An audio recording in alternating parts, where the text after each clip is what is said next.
അഗജാനനപദ്മാർക്കം ഗജാനനമഹർനിശം അനേകദം തം ഭക്താനാമേകദന്തമുപാസ്മഹേ. ഗുരവേ സർവലോകാനാം ഭിഷജേ ഭവരോഗിണാം നിധയേ സർവവിദ്യാനാം ദക്ഷിണാമൂർത്തയേ നമഃ. ഗുരുർബ്രഹ്മാ ഗുരുർവിഷ്ണു ഗുരുർദേവോ മഹേശ്വര ഗുരുസാക്ഷാത് പരം ബ്രഹ്മ തസ്മൈ ശ്രീ ഗുരവേ നമഃ. ജന്മാദ്യസ്യ യതോऽന്വയാദിതരതശ്ചാർത്ഥേഷഭിജ്ഞസ്വരാട് തേനേ ബ്രഹ്മഹൃദായാദി കവയേ മുഹ്യന്തി യത്സൂരയ. തേജോ വാരിമൃതാം യഥാ വിനിമയോ യത്ര ത്രിസർഗോ മൃഷാ. ധാമ്നാ സ്വേന സദാ നിരസ്തകുഹകം സത്യം പരം ധീമഹി. ധർമ്മഃ പ്രോജ്झितകൈതവോത്ര പരമോ നിർമത്സരാണാം സതാം വേദ്യം. വാസ്തവമത്ര വസ്തു ശിവദം താപത്രയോന്മൂലനം. ശ്രീമദ്ഭാഗവതേ മഹാമുനികൃതേ കിം വാ പരൈരീശ്വരഃ. സദ്യോ ഹൃദ്യവരുധ്യതേത്ര കൃതിഭിഃ ശുശ്രൂഷുഭിസ്തത്ക്ഷണാത്. നിഗമകൽപതരോർഗളിതം ഫലം ശുകമുഖാദമൃതദ്രവസംയുതം. പിബത ഭാഗവതം രസമാലയം മുഹുരഹോ രസികാ ഭുവി ഭാവുകാഃ. നാരായണം നമസ്കൃത്യ നരം ചൈവ നരോത്തമം ദേവീം സരസ്വതീം വ്യാസം തതോ ജയമുദീരയേത്. യം പ്രവ്രജന്തമനുപേതമപേതകൃത്യം ദ്വൈപായനോ വിരഹകാതര ആജുഹാവ. പുത്രേതി തന്മയതയാത്തരവോഭിനേദുഃ തം സർവഭൂതഹൃദയം മുനിം ആനതോസ്മി. യസ്വാനുഭാവമഖിലശ്രുതിസാരമേകമധ്യാത്മദീപമതിതിർഷതാം തമോന്ധം. സംസാരിണാം കരുണയാഃ പുരാണഗുഹ്യം തം വ്യാസസൂനുമുപയാമി ഗുരും മുനീനാം. മൂകം കരോതി വാചാലം പങ്കും ലംഘയത്തെ ഗിരിം യത്കൃപാതമഹം വന്ദേ പരമാനന്ദമാധവം. യം ബ്രഹ്മാ വരുണേന്ദ്രരുദ്രമരുതസ്തുന്വന്തി ദിവ്യൈസ്തവൈഃ. വേദൈഃ സാംഗപദക്രമോപനിഷദൈർഗായന്തി യം സാമഗാഃ.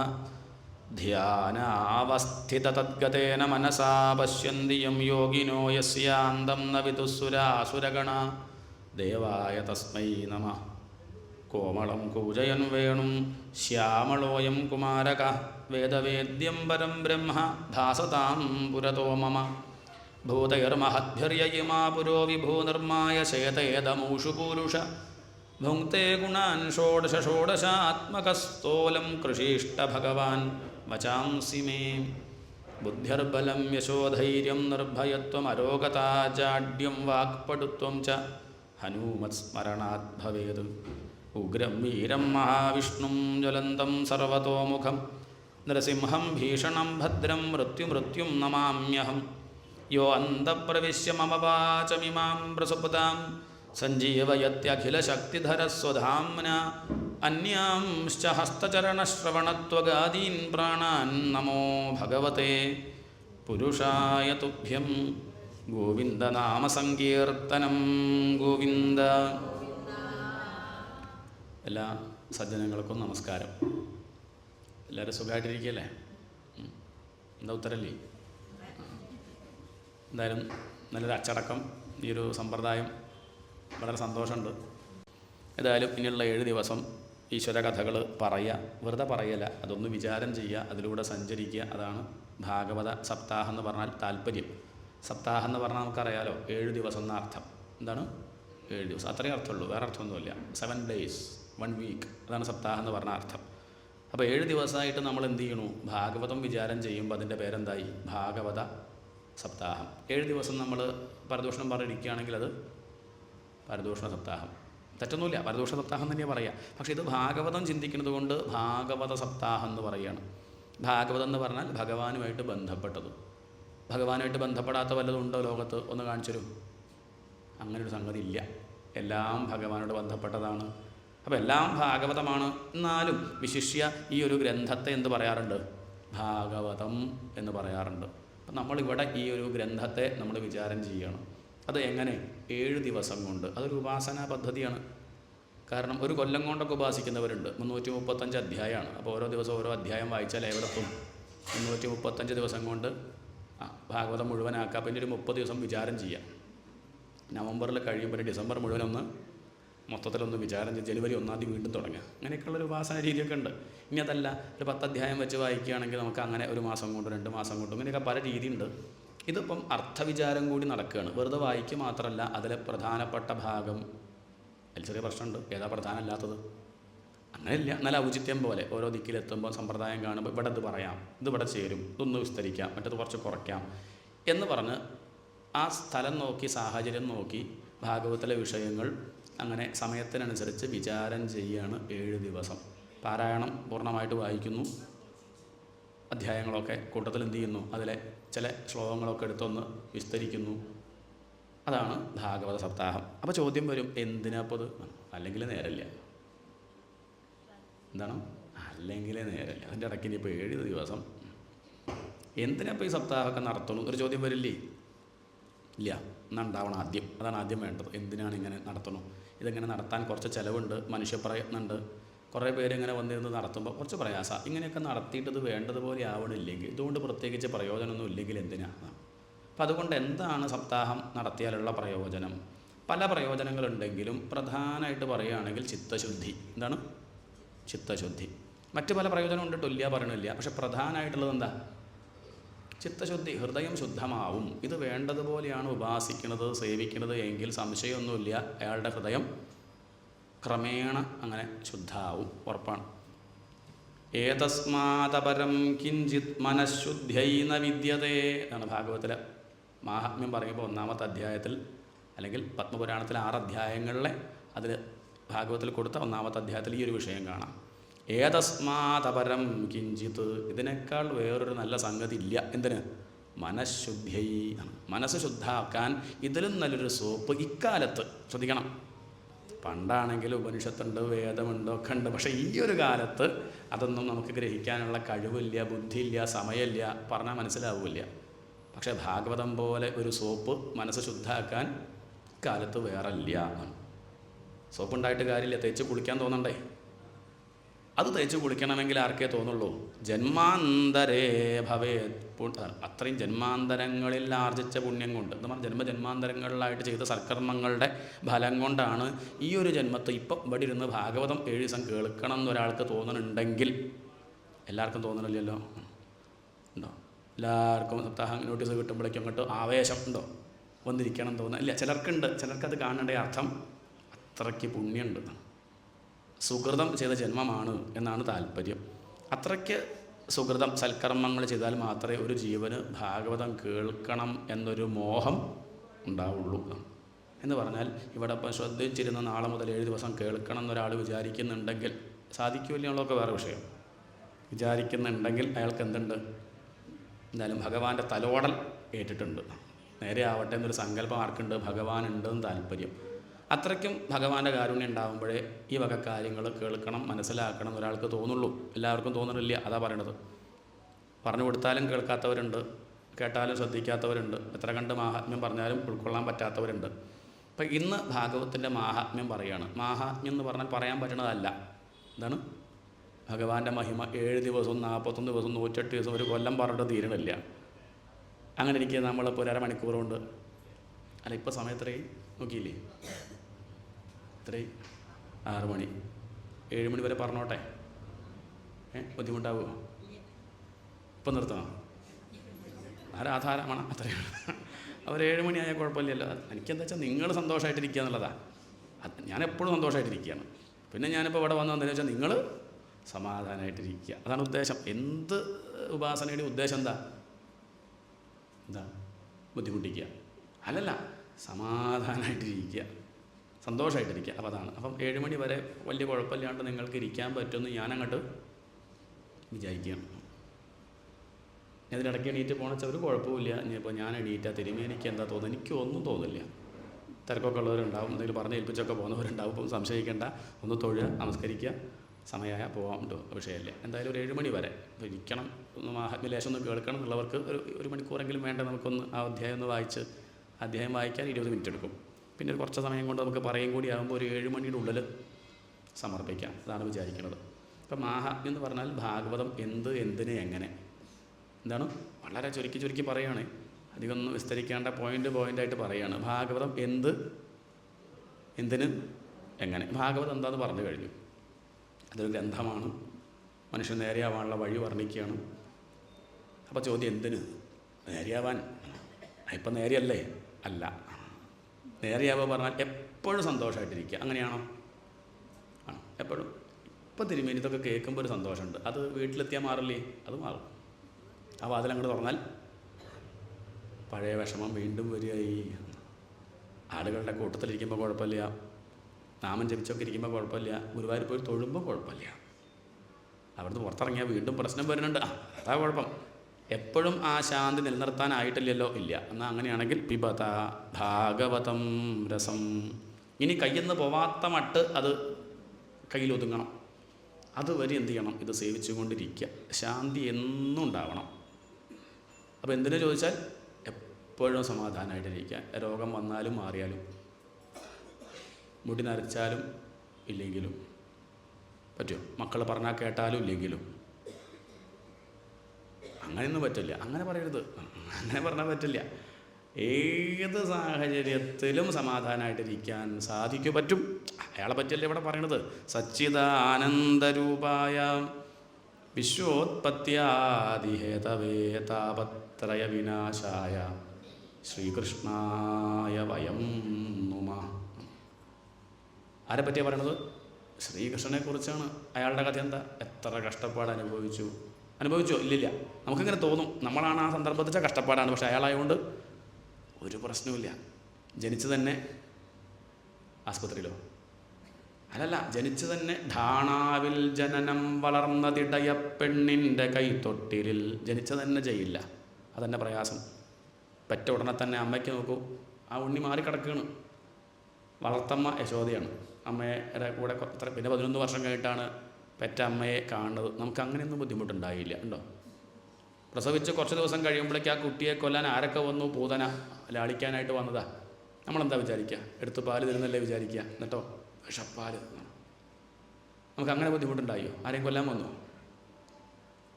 ബന്ധുക്കൾ തന്നെ ശത്രുക്കളായിട്ട് മാറുക. മെയിൻ വില്ലൻ ആരാ? അമ്മാവൻ. ആരാണ്? നമ്മുടെ അമ്മാവനൊക്കെ നല്ല അമ്മാവൻ അല്ലേ? എന്തെല്ലാം പ്രശ്നങ്ങൾ. ഒരു വിവാഹം കഴിച്ചാൽ തന്നെ പ്രാരബ്ധമല്ലേ? എത്ര വിവാഹം കഴിച്ചു? 16,108 വിവാഹം. എത്ര മക്കൾ? അത് നല്ല സ്വഭാവം, തിരക്കടില്ല. അല്ലല്ല, അവരൊക്കെ അത്യാവശ്യം കയ്യിലുള്ളവരാ. പരസ്പരം തല്ലി മരിക്കുക ഉണ്ടായത്. ഇത്രയൊക്കെ ഉണ്ടായിട്ടും ആ ഭഗവാൻ എങ്ങനെ അതിനെ നോക്കിക്കണ്ടു? സച്ചിദാനന്ദരൂപായ.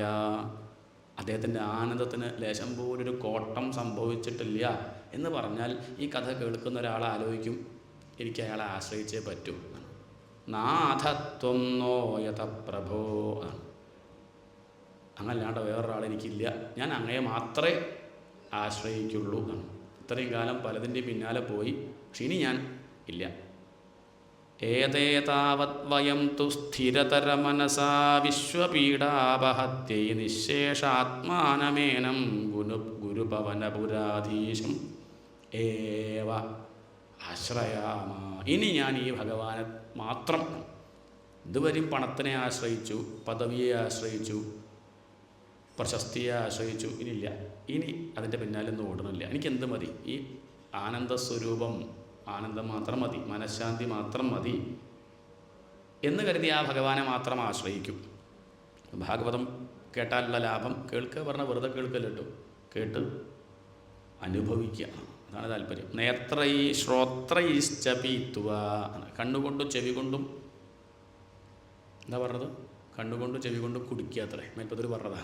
കുടിക്കുക നാവുകൊണ്ടല്ലേ, വായ കൊണ്ടല്ലേ.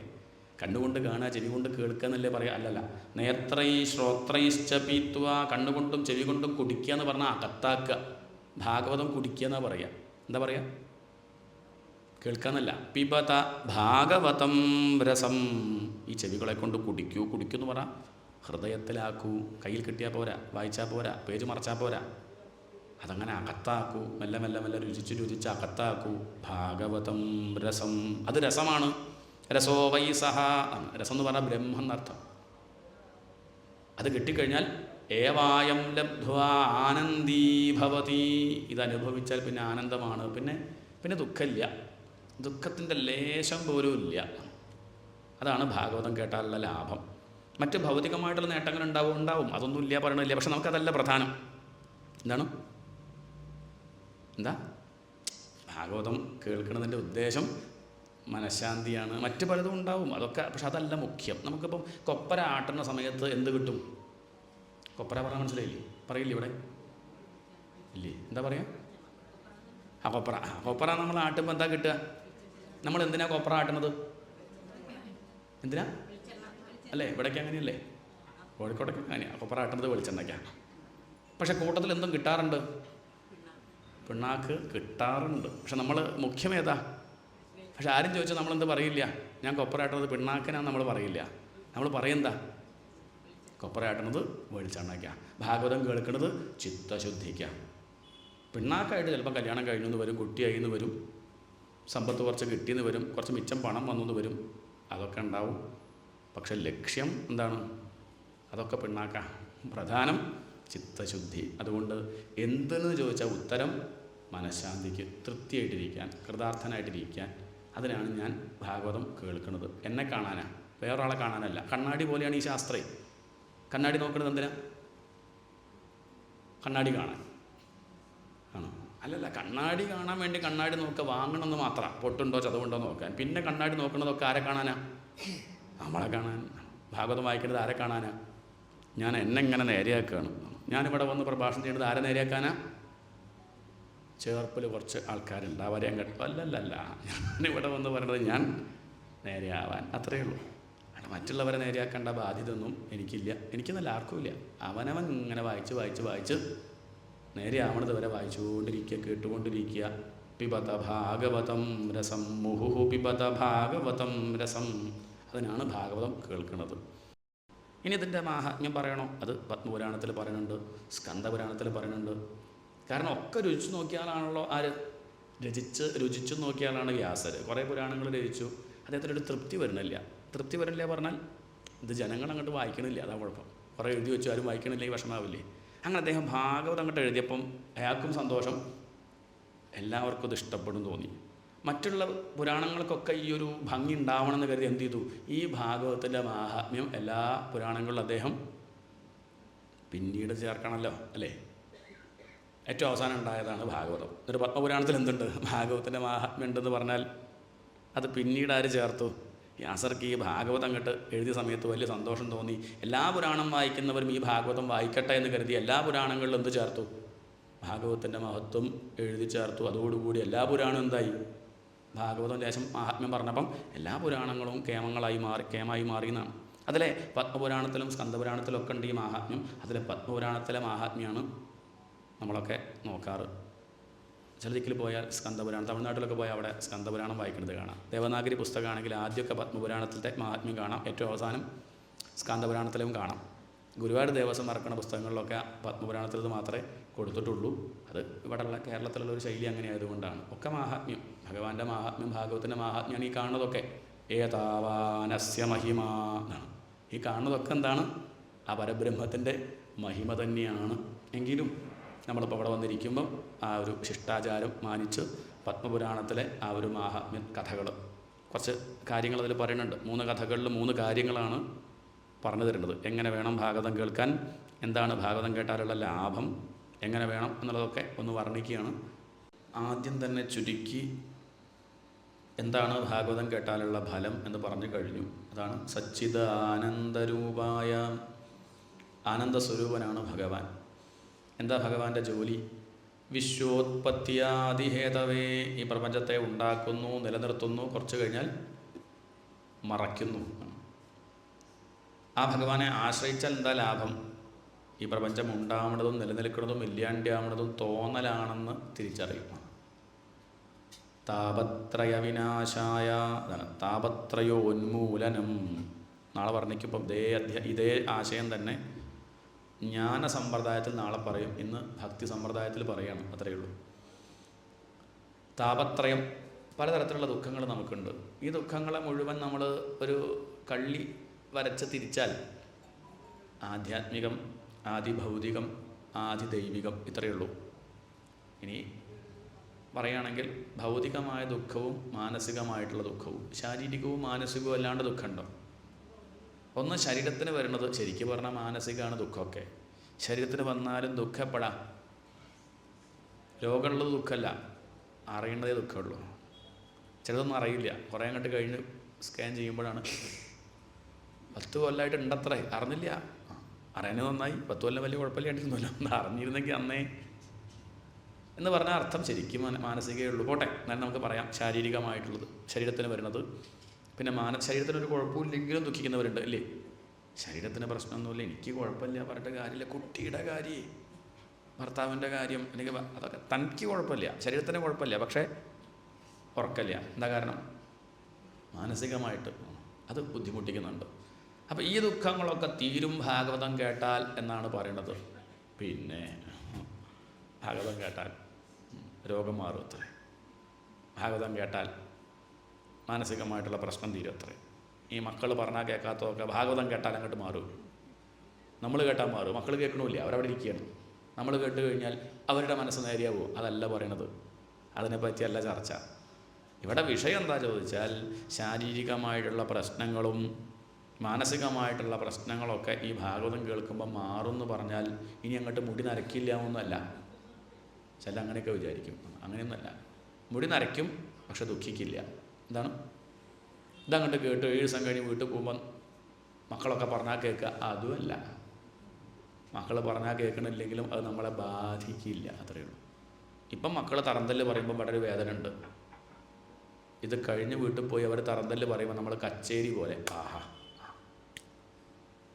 അത്രയ്ക്കും എത്തിയില്ലെങ്കിലും വല്ലാണ്ട് ബാധിക്കില്ല, അത്രയും താല്പര്യമുള്ളൂ.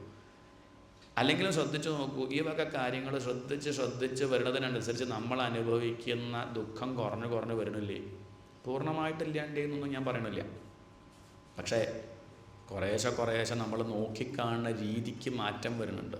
ഇന്നലെ വരെ ഞാൻ കണ്ടതുപോലെയല്ല ഭാഗവതം ശ്രദ്ധിച്ചു തുടങ്ങിയതിന് ശേഷം ഞാൻ ലോകത്തെ കാണുന്നത്. വ്യത്യാസമുണ്ടെന്ന് അർത്ഥം. കണ്ണിന് വ്യത്യാസമില്ല, കാഴ്ചപ്പാടിന് വ്യത്യാസമുണ്ട്, അത്രയേ ഉള്ളൂ. നല്ലൊരു കണ്ണട തരികയാണ് ഭാഗവതം. അത് വെച്ച് നോക്കിയാൽ ലോകം സുന്ദരമാണ്, ഒരു പരാതിയും ആരോടുമില്ല, താൻ സന്തോഷമായിട്ടിരിക്കുകയാണ്, ഒരു പ്രശ്നവും ഇവിടെ ഇല്ല എന്ന് ബോധ്യവും. ഇന്നിപ്പോൾ അങ്ങനെയല്ല, ഒക്കെ പ്രശ്നമാണ്. നാടെങ്ങട്ടാ പോകണം? എങ്ങോട്ട്? ഈ പ്രശ്നങ്ങളൊക്കെ പണ്ടും ഉണ്ടായിരുന്നു, ഇനിയിപ്പോൾ വർണ്ണിക്കുന്നുണ്ട്. കലികാലത്ത് പിന്നെയും കലികാല ഭേദം തോന്നും. അതാണ് പൊന്താനൊക്കെ യുഗം നാലിലും നല്ലു കലിയുഗം ആണ്. അറിവുള്ളവരൊക്കെ അങ്ങനെയാണ് പറഞ്ഞത്. മറ്റുള്ള യുഗങ്ങളിൽ ഇതിലും പ്രശ്നമുണ്ട്. രാവണൻ ഏത് കാലത്താണ്? കലികാലത്തോ? കംസനൊക്കെ ഏത് കാലത്താണ്? അസുരന്മാരൊക്കെ അക്കാലത്തുകൊണ്ട് അത്രയൊന്നും പ്രശ്നമൊന്നും ഇല്ല എന്ന് പറയേണ്ടി വരും. അന്ന് എല്ലാ കാലത്തും ഈ പ്രശ്നങ്ങളൊക്കെ ഉണ്ടാവാറുണ്ട്. എല്ലാ കാലത്തും സജ്ജനങ്ങളും ഉണ്ടാവും. ആ കാലത്തൊക്കെ നേരെയാവാനുള്ള വഴിയും ഉണ്ടാവാറുണ്ട്. ഇപ്പോൾ ഭാഗവത രൂപത്തിൽ നമ്മുടെ കയ്യിൽ ആരുണ്ട്? ഭഗവാൻ ഇരിക്കുന്നുണ്ട്. ആശ്രയിച്ചാൽ കലി ബാധിക്കില്ല പറഞ്ഞാൽ ദുഃഖം ഉണ്ടാവില്ല, അത്രേ പറഞ്ഞിട്ടുള്ളൂ. അക്കാലത്തും ഭഗവാനെ ആശ്രയിച്ചവർ ദുഃഖിച്ചിരുന്നില്ല, ഇക്കാലത്തും ഭഗവാനെ ആശ്രയിക്കുന്നവർ ദുഃഖിക്കുന്നില്ല. എന്താ കാരണം? ഭഗവാന്റെ സ്വരൂപം സച്ചിദാനന്ദരൂപായ, സജ്ജനങ്ങളുടെ ചിത്തത്തിന് ആനന്ദം കൊടുക്കുന്നവൻ എന്നൊരർത്ഥം. സത്തുക്കളുടെ ചിത്തത്തിന് ആനന്ദം കൊടുക്കുന്നവൻ സച്ചിദാനന്ദൻ. അതല്ലെങ്കിൽ സത്ത്, ചിത്ത്, ആനന്ദം, അത് ബ്രഹ്മമാണ്. ബ്രഹ്മത്തിന് മാത്രമാണ് ഈ ഗുണങ്ങൾ. ശരി, ആ ഭഗവാനെ ആശ്രയിച്ചാൽ നമുക്ക് ദുഃഖങ്ങൾ ഉണ്ടാവില്ല, സംശയമില്ല. അപ്പം ഭാഗവതം കേട്ടാലുള്ള ഫലം താപത്രയോന്മൂലനം, പിന്നെ അയാൾക്ക് ദുഃഖിക്കേണ്ടി വരില്ല. ആത്മാർത്ഥമായിട്ട് ഉപാസിക്കണം എന്നർത്ഥം. വെറുതെ കേട്ടാൽ പോരാ. വെറുതെ കേൾക്കുക പറഞ്ഞത് ഇപ്പം നമ്മൾ പറയാറില്ലേ, ഡോക്ടറെ കണ്ടാൽ രോഗം മാറുന്നു ഇല്ലേ? ആ ഡോക്ടറൊന്ന് പോയി കണ്ടു, നല്ല ഡോക്ടറാണ്, ഒന്ന് പോയി കണ്ടാൽ രോഗം മാറും. നമ്മളെന്ത് ചെയ്തു? നമ്മൾ ആ വരാന്തയിൽ പോയി നിന്നപ്പോൾ അയാളെ കണ്ടു, ഒരു ഫോട്ടോ എടുത്തു വെച്ചു, ഇനി ഇടയ്ക്കൊന്ന് കാണാം. എന്നിട്ട് ഇവിടെ വന്ന് ഇയാളോട് പറയാം, താൻ പറഞ്ഞതുപോലെ ഞാൻ കണ്ടു, രോഗം മാറിയില്ലല്ലോ. അങ്ങനെയല്ല പറഞ്ഞത്. അയാളെ കാണുക എന്ന് പറഞ്ഞ അർത്ഥം അയാളെ പോയി കണ്ട് എന്ത് ചെയ്യണം? കാര്യം പറയണം. ഇന്ന പ്രശ്നമുണ്ടെന്നൊക്കെ പറയുമ്പോൾ അയാൾ നോക്കിയിട്ട് എന്ത് ചെയ്യും? മരുന്നൊക്കെ എഴുതരും. എന്നിട്ട് പോരരുത്. അതുകൊണ്ട് മെഡിക്കൽ ഷോപ്പിൽ പോയിട്ട് എന്ത് ചെയ്യുക? ആ പറഞ്ഞ സാധനമൊക്കെ ഒന്ന് വാങ്ങി ഒരു 2 ദിവസം കഴിക്കുക, അപ്പോൾ മാറും. പക്ഷെ ഇതൊന്നും പറഞ്ഞില്ല, അങ്ങനെയൊക്കെ പറഞ്ഞിട്ടെന്ന് വിചാരിച്ചപ്പോൾ അത് അത്രയേ ഉള്ളൂ. ഇവിടെ ഭാഗവതം കേൾക്കുമെന്ന് പറഞ്ഞ അർത്ഥം വെറുതെ ഇരുന്ന് ഇങ്ങനെ കേൾക്കുക. ചില ഉറങ്ങാൻ വേണ്ടി കേൾക്കുന്നവരൊക്കെ ഉണ്ട്, അത് പോയി കേട്ട് വെക്കുന്ന കുറച്ച് ഉറക്കം വരും. അങ്ങനെ ഉറക്ക ഗുളിക പോലെ കഴിക്കാനുള്ളതല്ല. എന്ന് കരുതി വരാണ്ടിരിക്കണ്ടേ, വന്നോളൂ. ഉറങ്ങണതിന് വിരോധമൊന്നുമില്ല, പായും തലേനൊക്കെ ആയിട്ട് വരരുത്, ഇത്രയേ ഉള്ളൂ. അത്രയേ ഉള്ളൂ. ഉറങ്ങാനായിട്ട് ഉത്സാഹിച്ച് വരണ്ട, എനിക്ക് കേട്ടുറങ്ങിപ്പോകാൻ വെച്ചാൽ കുഴപ്പമൊന്നുമില്ല. ആ തിരുമേനിക്ക് ദേഷ്യവും ഉറങ്ങിയാലും ഒന്നുമില്ല. കൂർക്കം വലിച്ചാൽ ലേശം വിഷമമുണ്ട്, അല്ലാതെ ഉറങ്ങിയാലൊന്നും ഇനി ഇത് പറഞ്ഞ് വരാണ്ടിരിക്കേണ്ട. അതാ പറയണത്. എന്തെങ്കിലും ന്യായം പറഞ്ഞ് നമ്മളെന്ത് ചെയ്യും? എന്നിട്ട് വരാണ്ടിരിക്കാൻ നമ്മൾ എന്തെങ്കിലും ന്യായം കണ്ടെത്തും. നാളെ തിങ്കളാഴ്ച വരാൻ പറ്റും. അതെന്തത്? ഇനി മഴ പെയ്താൽ നല്ല മഴയാണ്, ചൂടാണെങ്കിൽ നല്ല ചൂടാണ് എന്ന് കരുതി നമ്മൾ കാപ്പി കുടിക്കാണ്ടിരിക്കുന്നുണ്ടോ? നല്ല മഴയാണ്, കാപ്പി കുടിക്കണ്ട, 2 കാപ്പി അധികം കുടിക്കും. ഈ വക വിഷയങ്ങളൊക്കെ നമ്മൾ മെല്ലെ ഓരോ ന്യായം പറഞ്ഞ് ഒഴിവാക്കും. അതല്ല, നേരെയാവാനുള്ള വഴി ഭഗവാൻ അങ്ങനെ കാണിച്ചു തരുമ്പം അത് തള്ളിക്കളയരുത്. അവസരങ്ങൾ ഇനിയും കിട്ടിക്കൊള്ളുന്നില്ല. ഭഗവാന്റെ കാരുണ്യം എന്ന് പറഞ്ഞാൽ ഇങ്ങനെയുള്ള അവസരങ്ങൾ തരലാണ്. ഭഗവാന്റെ അനുഗ്രഹം എന്ന് പറഞ്ഞാൽ സത്സംഗങ്ങൾ വീണ്ടും വീണ്ടും തന്നുകൊണ്ടിരിക്കുക. അതിങ്ങനെ നോക്കുക ഭഗവാൻ, അയാൾ പോയിരിക്കണുണ്ടോ നോക്കട്ടെ. ഉന്തിത്തള്ളൊന്നുമില്ല, ആ സമീപത്ത് ഇങ്ങനെ അവസരങ്ങൾ ഒരുക്കും. ഇനി അയാൾ പോകുന്നുണ്ടോ നോക്കട്ടെ, അത്രയേ ഉള്ളൂ. ഗീത ഭഗവാൻ അർജുനന് ഉപദേശിച്ചു കൊടുത്തില്ലേ? അർജുൻ ഞങ്ങളുടെ നേരെയാക്കുക വേണ്ടത് വെച്ചാൽ ഭഗവാൻ എന്ത് ചെയ്യായിരുന്നു? തലയിൽ കൈവച്ചാൽ പോരെ? അർജുന നേരെയാവട്ടെ ചെയ്തോ? എന്നാൽ പിന്നെ ഈ 17 അധ്യായം ഒരധ്യായം അർജുനൻ പറയണതാണ്, 18 അധ്യായങ്ങൾ. അതിൽ 17 അധ്യായം ആവശ്യമില്ലല്ലോ, അങ്ങോട്ട് പറഞ്ഞാൽ പോരെ? കാര്യങ്ങളൊക്കെ പറഞ്ഞു കൊടുക്കും. പിന്നെ അയാൾ എന്ത് ചെയ്യണം? അധ്വാനിക്കണം, ആ വഴിക്ക് സഞ്ചരിക്കണം. അതല്ലാണ്ട് ഷോർട്ട് കട്ടൊന്നുമില്ല. ഈ വന്നിരുന്നാൽ തന്നെ നേരെയാവുള്ളൂ. അതല്ലാതെ എളുപ്പമായിട്ടുള്ള മാർഗമോ, ഇത് എളുപ്പമാണ്, ഇതല്ലാണ്ട് വേറെ വഴിയില്ല എന്നർത്ഥം. അതുകൊണ്ട് ഇത് കേൾക്കണം, ധരിക്കണം, പഠിക്കണം, വിചാരം ചെയ്യണം എന്നുള്ളൊരു വിചാരം നമുക്കുണ്ടാവണം. അതിനു വേണ്ടിയാണ് മാഹാത്മ്യം പറയുന്നത്. അത്രയേ ഉള്ളൂ, അതിനു വേണ്ടി മാത്രമാണ്. ഇപ്പോൾ ഇവിടെ കൂടിയിരിക്കുന്ന ആളുകളൊക്കെ നാളെ മുതൽ 7 ദിവസം ഉണ്ടാവുമെന്ന് സത്യം ചെയ്യുകയാണെങ്കിൽ എനിക്ക് അരമണിക്കൂർ ലാഭിക്കാം. എന്താണ്? അത്രയേ ഉള്ളൂ. അപ്പോൾ നിർത്താം, ഇനി 7 മണി വരെ നാക്കണ്ട. പക്ഷേ ഈ ഇരിക്കുന്നവർക്കും അങ്ങനെയൊന്നും പറ്റില്ല. തൽക്കാലം ഒന്ന് വന്നു നോക്കാൻ കരുതി വന്നതാണ്. ഇപ്പോൾ എങ്ങനെയുണ്ട് നോക്കട്ടെ, തിരുമേനിയുടെ കഥ പറച്ചിലൊന്ന് നോക്കട്ടെ, എന്നിട്ട് ആലോചിക്കാം. അങ്ങനെയൊക്കെ ആണെങ്കിൽ കുറച്ചുകൂടി പറയാം, അത്രയേ ഉള്ളൂ. അതല്ലാതെ വരുന്ന ഉറപ്പുണ്ടെങ്കിൽ ഇനിയിപ്പം അധികമൊന്നും പറയേണ്ട കാര്യമില്ല. ഭാഗവത്തിന് പരസ്യത്തിൻ്റെ ആവശ്യമൊന്നുമില്ല. എന്താണ്? വരിൻ, രസിപ്പിൻ എന്നൊന്നും പറയുന്നത് സർക്കസ് ഒന്നുമല്ല. ഇതിന് പരസ്യത്തിൻ്റെ ആവശ്യമില്ല.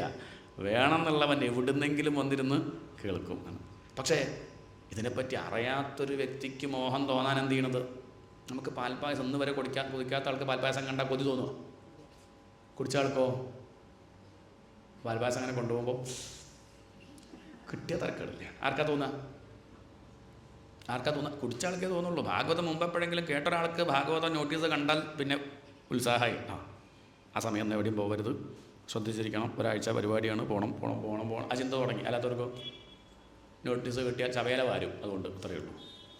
അവർക്കിപ്പോൾ അതിൻ്റെ മഹത്വം അറിഞ്ഞോളൊന്നുമില്ല എന്ന് പറഞ്ഞാൽ അർത്ഥം. ആ ഒരു തയ്യാറാവലുണ്ടല്ലോ. അപ്പോൾ അറിവില്ലാത്തവർക്കും ഇതിനെപ്പറ്റി വ്യക്തമായിട്ട് അറിയാത്തവർ, ഭാഗവതം തന്നെ പറയാൻ പറ്റാത്തവരുണ്ട്. എന്താണ്? അതിന് തന്നെ പുണ്യം വേണമെന്നാ. എന്ത്? ഭാഗവതം പറയാനല്ല, ഭാഗവതം എന്ന് അത് പറയാൻ തന്നെ പുണ്യം വേണം.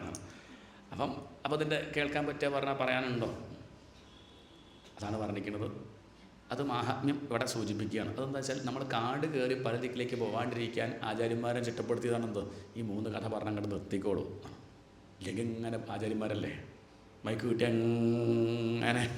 അങ്ങനെ പോകണ്ട കരുതിയൊരു 3 കഥ, അത്രയും. കഥയിലേക്ക് വരാം. സൂതശൗനക സംവാദ രൂപത്തിലാണ് എല്ലാ പുരാണങ്ങളും, ഒട്ടുമിക്ക പുരാണങ്ങളും അങ്ങനെയാണ്. സൂത പൗരാണികൻ, കഥ പറയാൻ നല്ല കഴിവുള്ള ആളാണ്. രോമഹർഷണം എന്നാണ് അയാളുടെ പേര്. അയാളുടെ മകനാണ് ഇവിടെ. അപ്പോൾ അയാളുടെ പേരെന്താ? രൗമഹർഷിണി എന്നാണ്. രോമഹർഷണൻ്റെ പുത്രൻ. ഉഗ്രശ്രവസ് എന്നാണ് അയാളുടെ പേര്. രോമഹർഷണം എന്ന് ഇയാളുടെ അച്ഛന് പേര് വന്നത് എങ്ങനെയാണ്? അത് അയാളുടെ ശരിക്കുള്ള പേരൊന്നുമല്ല.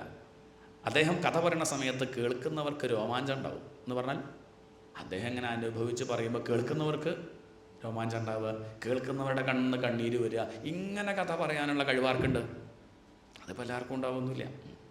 അപ്പം അങ്ങനെ ഒരു കഴിവുള്ളതുകൊണ്ട് ജനങ്ങളിട്ട പേരാണെന്ത്? രോമാഞ്ചം ഉണ്ടാക്കുന്നവൻ. ആര്? അയാളെ രോമാഞ്ചം ഉണ്ടാക്കുന്നവൻ. ആ സൂതൻ്റെ കഥ പറച്ചില്ലേ, ആ ചാക്യാരെ, എന്താ കഥ അയാളുടെ, ഇങ്ങനെ പറഞ്ഞ് ജനങ്ങൾ എന്ത് ചെയ്തു?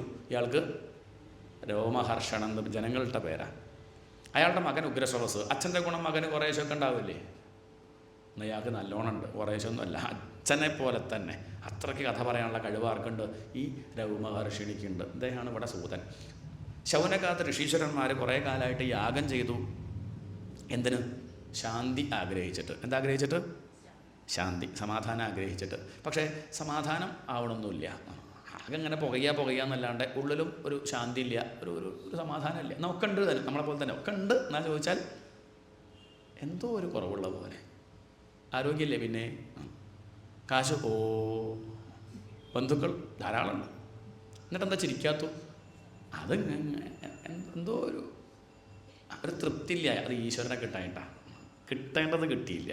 കിട്ടേണ്ടത് കിട്ടിയ പിന്നെ ബന്ധുക്കളില്ലെങ്കിലും കാശില്ലെങ്കിലും പ്രശാന്ത ആത്മാ ജിതേന്ദ്രിയ. ആരെ പറ്റി പറയണം? സുധാമാവിനെ പറ്റി. എന്താണ്? കഷ്ടപ്പാടാണ് നമ്മുടെ ദൃഷ്ടിയിൽ. അടുത്ത നേരം എവിടുന്ന ഭക്ഷണം നിശ്ചയില്ല, കാശില്ല, ദാരിദ്ര്യം, കഷ്ടപ്പാട്. പക്ഷെ എന്തില്ല? പ്രശാന്ത ആത്മാ. അതായത് നല്ല ശാന്തി ഉണ്ട്. കിട്ടേണ്ടത് കിട്ടി. ആരെ കിട്ടി? ഭഗവാനെ കിട്ടി. അത് കിട്ടാത്തതാണ് നമ്മുടെ ദുഃഖം. ഈ ശവനകാദികൾക്ക് തന്നെയാണ് പ്രശ്നം. കുറേ കാലമായിട്ട് അവർ പല കർമ്മങ്ങൾ ചെയ്തിട്ടും സമാധാനമില്ല എന്ന് പറഞ്ഞ അർത്ഥം നമ്മളുടെ കഥയാണ് പറയുന്നത്. ഇത്രയും വർഷങ്ങളായിട്ട് നമ്മൾ എന്തൊക്കെയോ ചെയ്തു ഇല്ലേ? പാത്രം കഴുകി, മിറ്റടിച്ചു വാരി, പല ജോലിക്കും പോയി, ചിലർ അധ്യാപക വൃത്തി, ചിലർ ഓഫീസിൽ അത് ഇത് ഒക്കെ ചെയ്തു, കുറേ കാശുണ്ടാക്കി, ഇങ്ങനെയൊക്കെ ആയി. എന്നിട്ടോ തൃപ്തിയായോ? ഇല്ല. അതാണെന്ത്? യാഗം ചെയ്തു എന്ന് പറയുന്നതിൻ്റെ സാരം.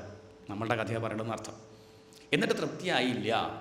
കുറേ കാശുണ്ടാക്കിയിട്ടും പലതും നേടിയിട്ടും കല്യാണം കഴിച്ചു, കുട്ടികളായി, പേരക്കുട്ടികളായി. എന്നിട്ടും പേരക്കുട്ടിക്ക് കുട്ടി ഉണ്ടായി, ആ കുട്ടിയുടെ കല്യാണം കഴിഞ്ഞൊരു കുട്ടിയും കൂടി ഉണ്ടായിട്ടേ നടക്കണ കാര്യമല്ല. തൃപ്തി എന്ന് പറഞ്ഞാൽ ഇപ്പോഴും വന്നിട്ടില്ല എന്ന് പറഞ്ഞ അർത്ഥം നമ്മുടെ കഥയാണ് പറയണത്. പക്ഷെ അങ്ങനെ സഞ്ചരിക്കുന്ന സമയത്ത് എന്തോ സൂതപൗരാണികനെ അവരൊന്ന് ശ്രദ്ധിച്ചു. ഈ ഒരു പുകയുടെ നടുക്കും ഈ ലോകത്ത് ഒരു ദുഃഖവും ഇല്ലാണ്ട് ഒരാളങ്ങനെ ആനന്ദിച്ചിരിക്കുന്നുണ്ട്. അയാളുടെ കയ്യിൽ എന്തുണ്ട്?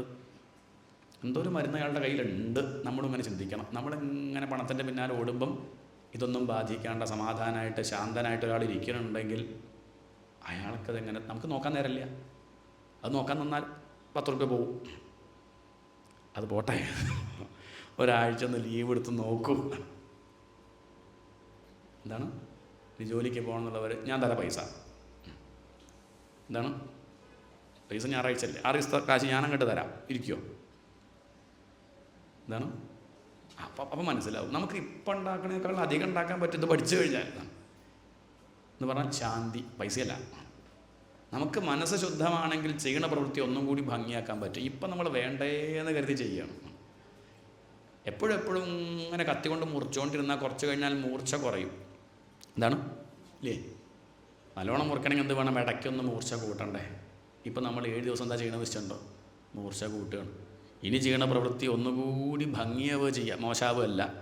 ഇത് നമ്മൾ മൂർച്ച കൂട്ടണേയില്ല, അങ്ങനെ തുരുമ്പിടിച്ച കത്തിയും വെച്ച് ഇങ്ങനെ മുറിച്ചുകൊണ്ടിരിക്കുകയാണ്. അത് നിർത്തി ഒന്ന് പോസ് ചെയ്യുക. ഇതുവരെയുള്ള തൻ്റെ നീക്കങ്ങളൊക്കെ ശരിയായോ?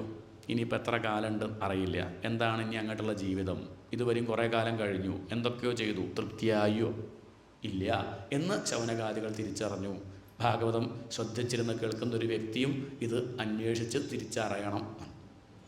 അവർ ശാന്തനായിട്ടിരിക്കുന്ന സൂതനെ കണ്ടപ്പോൾ അടുത്തു വന്ന് ചോദിച്ചു, ശ്രേയസാം യത് ഭവേത് ശ്രേയഃ പാവനാനാം ച പാവനം. ഏറ്റവും വലിയ ശ്രേയസ് എന്താ? എന്താണ് ഏറ്റവും വലിയ ശ്രേയസ്? തൽക്കാലത്തേക്ക് വേണ്ടത് എനിക്കറിയാം. കാശുണ്ടാക്കിയാൽ മതി, രോഗം വരാണ്ടിരുന്നാൽ മതി, അതല്ല ചോദ്യം. ആത്യന്തികമായ ക്ഷേമം അതെന്താ? കല്യാണം കഴിയലാണോ, കുട്ടി ഉണ്ടാവലാണോ, വീട് വയ്ക്കലാണോ, കാശുണ്ടാക്കലാണോ? എന്തെന്നാണ് ചോദ്യം. ഉത്തരമായിട്ട് സൂതൻ പറഞ്ഞു, ഭാഗവതം കേൾക്കുക എന്നുള്ളത് തന്നെയാണ് ജീവിത ലക്ഷ്യം. എന്ന് പറഞ്ഞാൽ ജ്ഞാനം ആർജിക്കുക, ഭഗവാനെ അറിയുക, അതാണ് ജീവിതത്തിൻ്റെ ലക്ഷ്യം.